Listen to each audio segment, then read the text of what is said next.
এই দেশের মানুষ নামাজ না পড়লেও যদি কেউ নবীকে কটূক্তি করে তার কলিজা ছিঁড়ে যায়, সে রাজপথে নেমে যায়।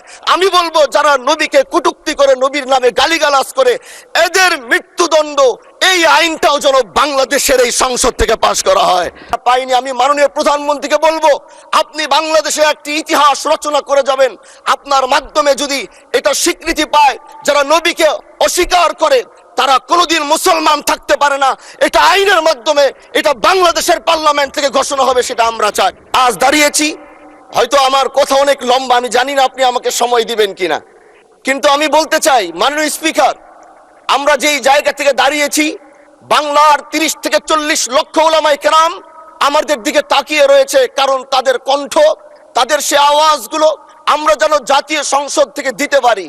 তার মধ্যে অন্যতম একটি হলো, মা কানা মুহাম্মাদুন আবা আহাদিম মির রিজালিকুম ওয়ালাকির রাসূলুল্লাহি ওয়া খাতামান নাবিয়্যিন ওয়া কানাল্লাহু বিকুল্লি শাইইন আলিমা।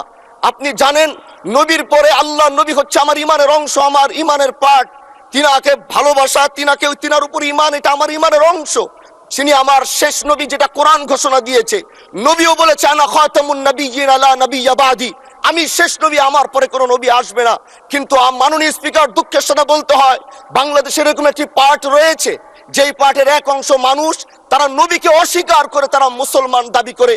এবং এই বিষয়ে অনেকেরই ধারণা আছে, তারা জানে এই আন্দোলন করতে গিয়ে অনেক মুসলমানকে রাস্তায় শহীদ হতে হয়েছে, আন্দোলন করতে হয়েছে। স্বাধীনতার পর থেকে আজও সে আন্দোলন চলছে, কিন্তু আজও পর্যন্ত সেটা পাইনি। আমি মাননীয় প্রধানমন্ত্রীকে বলবো, আপনি বাংলাদেশে একটি ইতিহাস রচনা করে যাবেন।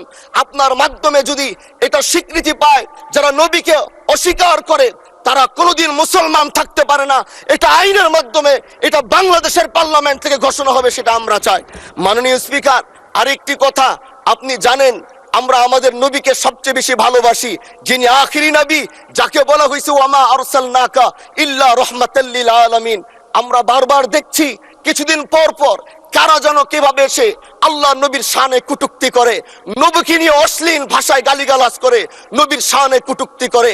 এই আন্দোলন, এই সংগ্রাম করতে গিয়ে আপনিও মাননীয় স্পিকার দেখেছেন, রাস্তাঘাটে আন্দোলন করতে গিয়ে কত মানুষ মৃত্যুবরণ করেছে।